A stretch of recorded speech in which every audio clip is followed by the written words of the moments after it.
अच्छा जी, प्रोटीन्स अब आज स्टार्ट कर रहे हैं। तो प्रोटीन्स जो है मेन कॉन्स्टिट्यूएंट्स है एनिमल और प्लांट सेल का। मेन कॉन्स्टिट्यूएंट मतलब कि मेन इंग्रेडिएंट है एनिमल और प्लांट सेल का। इसके बगैर प्लांट सेल या एनिमल सेल इनकम्प्लीट है। ठीक है, इसके बगैर कोई प्लांट और एनिमल सेल जो है वो अपना जो है सिंथेसिस किसी भी चीज़ की बना नहीं सकता। प्रोटीन असेंशियल एलिमेंट है किसी भी सेल का।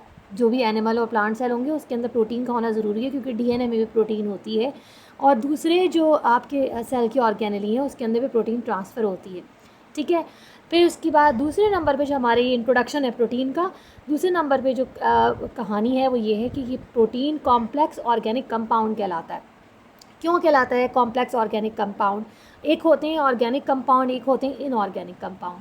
इनऑर्गेनिक कंपाउंड और ऑर्गेनिक कंपाउंड में क्या फ़र्क है, ये मैं आपसे सवाल कर रही हूँ, मुझे इसका सब मैसेज पे जवाब देंगे या वीडियो वॉइस रिकॉर्डिंग पे जवाब देंगे। ठीक है, केमिस्ट्री इतनी तो थोड़ी बहुत जानते होंगे, नहीं जानते तो गूगल करें और बताएं, फिर मैं इसका जवाब दूंगी आपको। बहरहाल कॉम्प्लेक्स, और इसमें मेरा जवाब भी छुपा हुआ है अगर आप नोटिस करें तो। कॉम्प्लेक्स ऑर्गेनिक कंपाउंड यानी कि ये बने हैं carbon, C for carbon, H for hydrogen, O for oxygen and N for nitrogen. ठीक है, लेकिन इसमें से एक चीज़ है जो ऑर्गेनिक कंपाउंड में मौजूद होती है, हर एक में ना हो तो वो इनकम्प्लीट होगा। पैरल प्रोटीन कॉम्प्लेक्स, बहुत ज़्यादा कॉम्प्लेक्स कॉम्प्लिकेटेड ऑर्गेनिक कंपाउंड है जिसमें कार्बन, हाइड्रोजन, ऑक्सीजन और नाइट्रोजन जब शामिल होती है तो प्रोटीन बनता है। ठीक है, को बाज़ दफ़ा प्रोटीन्स के अंदर सल्फ़र और फास्फोरस भी शामिल होते हैं, लेकिन यूजुअली ज़्यादातर एनिमल और प्लांट सेल जो बनाते हैं प्रोटीन्स, जिसमें कार्बन, हाइड्रोजन, ऑक्सीजन और नाइट्रोजन का अमल दखल होता है। प्रोटीन्स मैक्रोमोलिक्यूल कहलाता है। मैक्रोमोलिक्यूल्स बायोमोलिक्यूल्स जो हैं, यानी कि जब आप बायोमोलिक्यूल्स के बारे में पढ़ते हैं, आपने जब केमिस्ट्री पढ़ी होती है तो आप एटम्स, मॉलिक्यूल्स, ये सारी चीज़ें, एलिमेंट्स पढ़ते हैं। यहाँ पर जब आप बायोकेमिस्ट्री या बायोलॉजी पढ़ते हैं तो उसमें मॉलिक्यूल्स की कहानी आपकी बॉडी के इनसाइड, आपकी बॉडी के अंदर की कहानी होती है। तो उसमें दो तरह के मॉलिक्यूल्स बन रहे होते हैं, और एक होते हैं मैक्रो मॉलिक्यूल, एक होते हैं माइक्रो मॉलिक्यूल। मैक्रो मॉलिक्यूल्स में प्रोटीन्स, कार्बोहाइड्रेट, लिपिड्स, फैट्स वगैरह आते हैं। माइक्रो मॉलिक्यूल जो होते हैं वो माइनर्स होते हैं। ठीक है, दूसरी चीज़ें होती हैं वो मैं बाद में बताऊँगी आपकी वो क्या होती हैं। ठीक है, बहरहाल ये प्रोटीन, क्योंकि मैं टॉपिक से बाहर निकल जाऊंगी और वीडियो इतनी प्रोलॉन्ग कर नहीं सकते हम। प्रोटीन्स मैक्रोमोलिक्यूल्स हैं और ये असेंशियल कंपोनेंट है ह्यूमन डाइट का, एनिमल डाइट का, प्लांट डाइट का।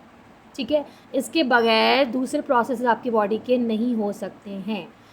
कुदरती तौर पे जो प्रोटीन्स आपकी बॉडी में बन रही होती हैं, यानी नेचुरली अकरिंग प्रोटीन जो होती हैं, उनमें 20 एसेंशियल अमाइनो एसिड शामिल होते हैं।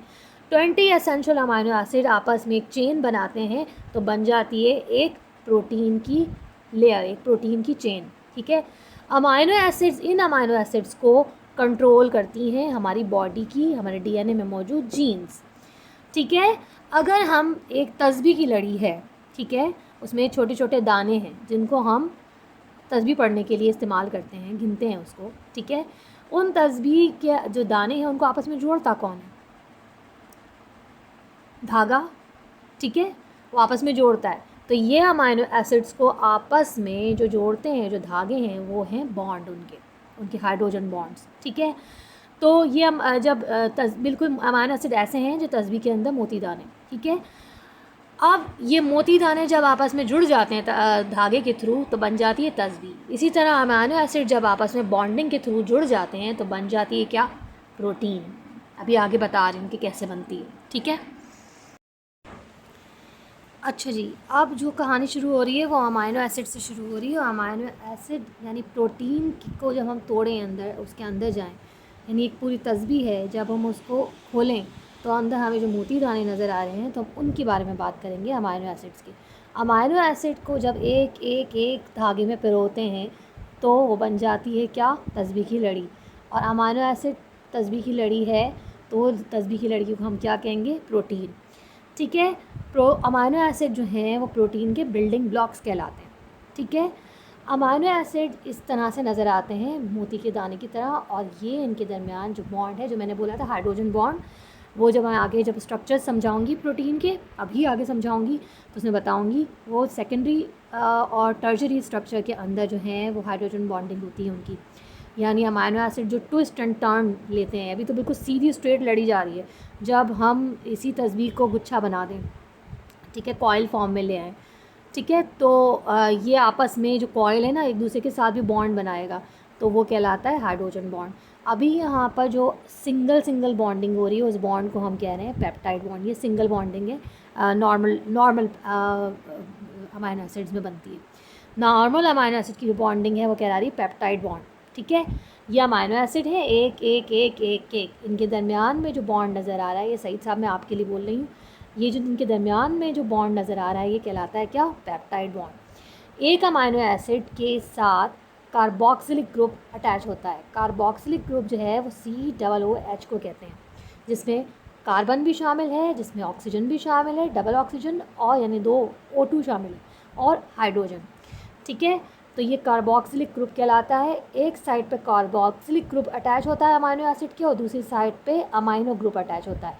अमाइनो ग्रुप अमाइनो एसिड्स है ये, लेकिन इसके साथ अमाइनो ग्रुप किसे कह रहे हैं, नाइट्रोजन और हाइड्रोजन का कंपाउंड जो बना होता है उसको कहते हैं। नाइट्रोजन और हाइड्रोजन एक साइड पर अटैच होती है उसको हम कहते हैं अमाइनो ग्रुप, और जिस साइड पे COOH अटैच हुआ होता है उसको हम कहते हैं कार्बोक्सिलिक ग्रुप। तो अब कार्बोक्सिलिक ग्रुप इस एंड पे है और इस एंड पे क्या है, अमाइनो ग्रुप है। इस एंड पे फिर जो अमाइनो एसिड शुरू होगा तो यहाँ पर फिर कार्बोक्सिलिक ग्रुप आ जाएगा, और इस साइड पे क्या आ जाएगा, NH ग्रुप, ठीक है, यानी अमाइनो ग्रुप। फिर इस साइड पे कार्बोक्सिलिक ग्रुप, फिर इस साइड पे NH ग्रुप, इस साइड पे अमाइनो ग्रुप, अमाइनो ग्रुप, इस साइड पे कार्बोक्सिलिक ग्रुप। इस तरह कंटिन्यूसली चेन चलती चली जाएगी। तो जो अमाइनो ग्रुप है वो अटैच किससे हो जाता है, कार्बोक्सिलिक ग्रुप से, दूसरे अमाइनो एसिड के। इस तरह से इनका लिंक बनता है, इनकी बॉन्डिंग बनती है। बॉन्ड कहलाता है पेप्टाइड बॉन्ड, और लिंकेज, इनकी जो लिंकेज आपस में जोड़ रही है उसको कहते हैं हम पेप्टाइड लिंकेज, ठीक है। अब जब ये पेप्टाइड लिंकेज बहुत लॉन्ग होती है और पूरी की पूरी ज़्यादा तादाद में आ जाती है तो हम उसको कहते हैं पॉलीपेप्टाइड चेन, ठीक है। यानी कि हम एक तस्बी के दानों की जो एक तस्बी है उसके साथ अगर हमें 101 दाने की तस्बी होती है, या 100 या 99 दाने की तस्बी होती है, तो 99 दाने की तस्बी के साथ अगर हम मज़ीद 99 दाने की तस्बी को जोड़ दें और मज़ीद जोड़ दें, हम 1000 दाने की तस्बी बना रहे हैं, तो हम छोटी छोटी तस्बियों को आपस में जोड़ें तो एक लंबी चेन बन जाएगी तस्बी की। बिल्कुल इसी तरह अमाइनो एसिड जब बहुत सारे आपस में जुड़ते चले जाते हैं तो उसको कहा जाता है पॉलीपेप्टाइड चेन। पॉली मतलब होता है सेवरल, मैनी, ठीक है,